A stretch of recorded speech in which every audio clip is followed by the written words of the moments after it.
and welcome to another exciting episode of Can It Take a K26? The show where we take a variety of blasters and see if they can be upgraded using a K26 spring. Or if not, what can they be upgraded with? I am your host, Captain Xavier, and this is likely to be the last episode of K26 filmed in this location where it all began. I'm actually hoping to make the big push to transition to my new place this upcoming weekend. Renovations are ongoing, but then I remembered I have a guest house. So I'm going to be living in there while we finish renovations on the downstairs of my new main house. And during that process, hopefully I will be able to get at least the shop set up enough where I can film. That shouldn't be too hard, honestly. So, yeah, that should be fun. Our first contestant is the Walking Dead Karl's Revolver. I've been wanting to do the Walking Dead blasters for a while, and unfortunately didn't grab them when they were all on ridiculous sale when Toys R Us went under, and I regret that, but they have started showing up at Goodwill, so I got my hands on this one, and I want to know if it can take a K26.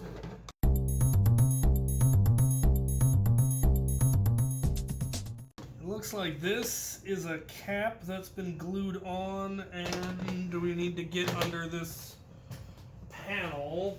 Not liking either of those features.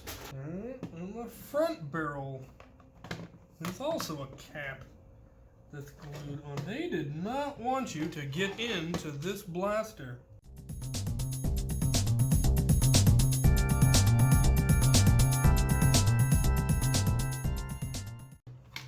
Alright. Well, sliced it. Now we should be able to hopefully get into the good bits.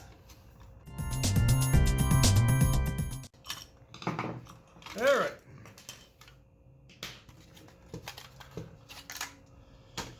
There's our plunger rod.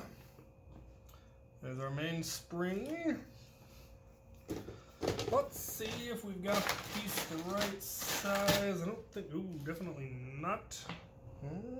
We've got some play for compression as long as, oh, yep, we should be good. Okay. We're gonna give it a try anyway.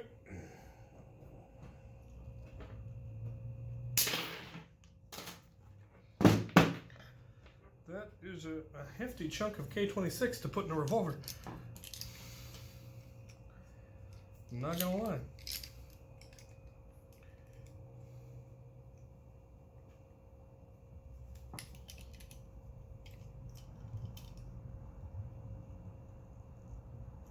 Oh, it definitely gets enough compression. Now, whether or not I'll be able to compress it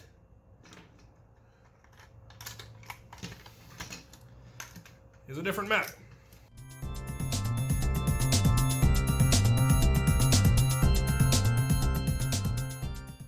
All right. Well, got it in there. Now I'm going to button it up and give it a test after a word from our sponsor. Stability. Aha!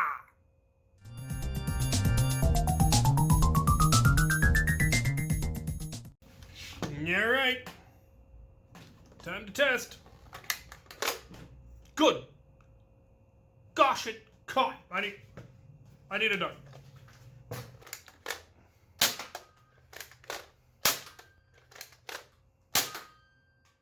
Well, that's just lovely. I unfortunately can't get numbers for you because I'm pretty sure my chronograph has already been packed. I think I took it to the war and then unpacked it. Anyway, yeah, it'll take a K26. I would definitely recommend doing something to the barrels. They're not great. You might try brassing them with full K26 and that it could probably clear that. I mean, that is a big plunger tube. But yeah, there you have it. A revolver with a decent, comfortable grip that can take K26. It's not the worst prime ever. It's not an easy prime, obviously. But with this grip style, you can prime it. You gotta mean it, but you can prime it. The stock catch spring caught just fine.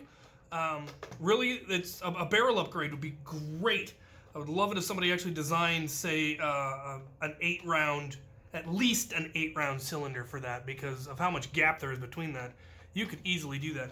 It primes halfway when you, or it rotates half on prime and then completes the rotation when you slide it forward.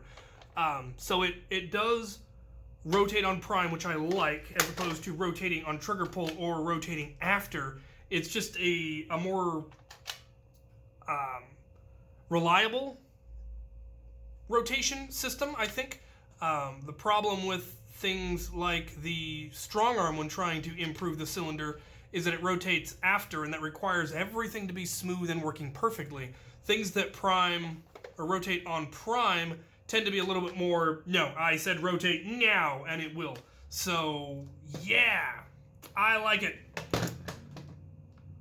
I'll finish buttoning it up, and then we will move on after these messages. All of the K26 used on this series was donated by Out of Darts. Check out his new website at outofdarts.com for all your Nerf modding needs. Our next contestant is the Dart Zone Covert Ops Powerbolt Belt Blaster. At least I think that's what it's called. It may have different names depending on which color you get, which depends on which store it's being sold from. Anyway, it is belt fed. I do have the belt. In order to get the belt on, the handle flips forward, and then the belt will fit over. Why they didn't just give you a longer belt, I couldn't tell you. That opens up again to allow it.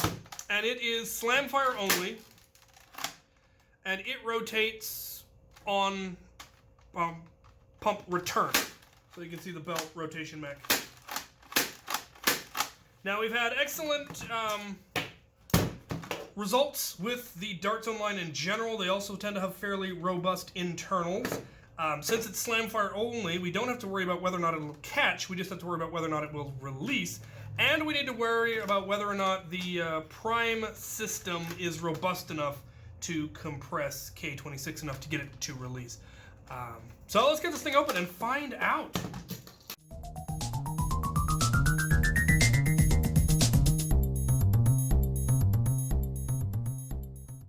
All right, we're in.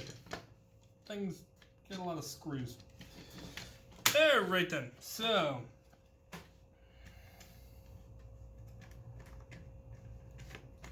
Well, that is thankfully fairly direct. Okay. Robust catch, and we just need to get it back far enough for that to release. That is an interesting way of doing that. I like that. Do you know I do? Now, was that glued? Did they? Would they? Would you not? Well, K26 will definitely fit because it's the same size as the spring. Now, this was a fairly loose and weak spring. Hopefully, this thing can handle K26. We're going to try it at the regular length. There was some pre-compression, so we might be able to cut it down a little bit. I'm going to leave the squared end on, because I don't want to break this part. So yeah, we can definitely lose quite a bit of spring actually. Good Lord, I might not have even needed to cut one.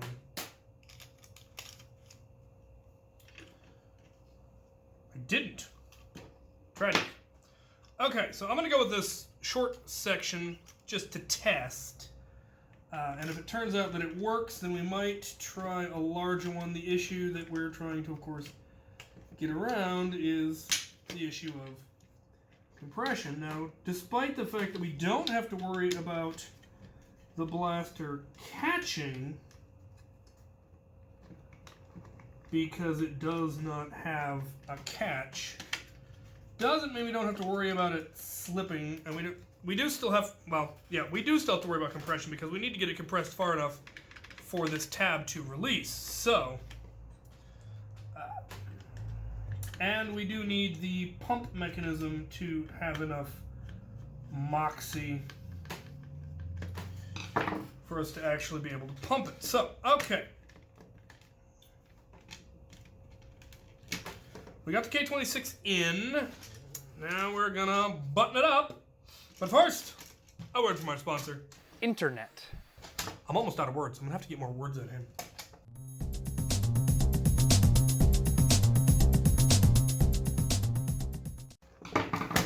Okay.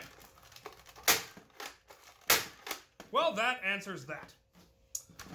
Yes. Yes, it can.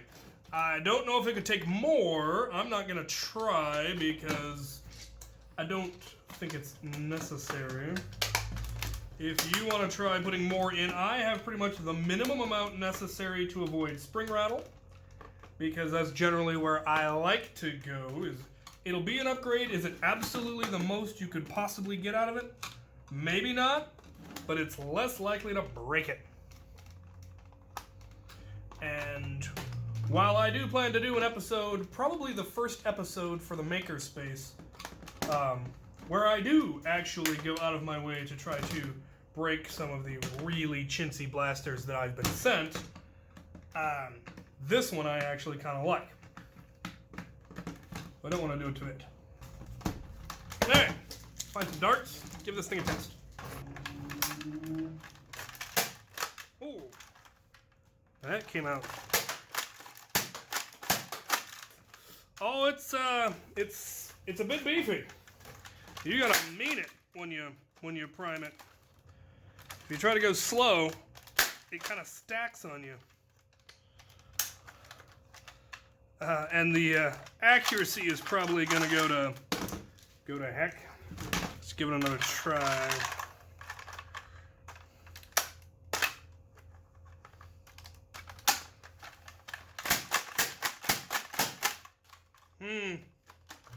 It works, but I don't think I'd recommend it, honestly.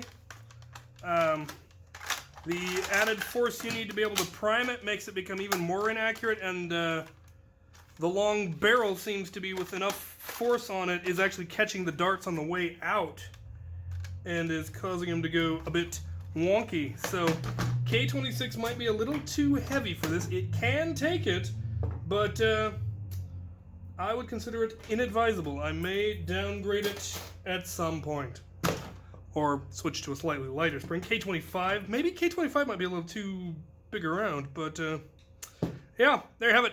Let's recap. Alright, for those of you just tuning in, or who just skipped to the end to see the results, that was a yes for the Busby Walking Dead Karl's Revolver, and that was a yes for the Dart Zone Covert Ops Power Bolt Belt Blaster, which is a mouthful. I do recommend it on this one. The prime doesn't become too much heavier. I would recommend doing something to improve the cylinder, because I think it's got a lot of power with that huge Busby plunger tube, but the cylinder, you're losing all of the air in there. This one I don't really recommend. It's slam fire only, and having that heavy of a spring load is making it a bit hard to manage. Maybe with practice, or just really beefy arms, you'd be able to keep it on target while with that heavy of a spring load, but I really don't think it's worth it. It could definitely take a spring upgrade, possibly just not quite as heavy as K26. Anyway, that was actually very fun. I think all I've got left are mostly things that I'm just looking to destroy. There are some newer blasters that have come out that I haven't gotten my hands on yet. I would like to try the McCree blaster, and I would like to try the Fortnite shotgun. And there's a few others. Let me know if there are some that you would particularly like me to try. I know the new rival line is coming out soon, and I'd like to get my hands on those. I saw them at Jared's Epic Nerf Battle, and being rival, they probably can, and we'll see how that bolt action one turns out. I really liked that one. But if you got some other ones that you'd really like me to try to get my hands on, let me know down in the comments. And as always, thank you for watching.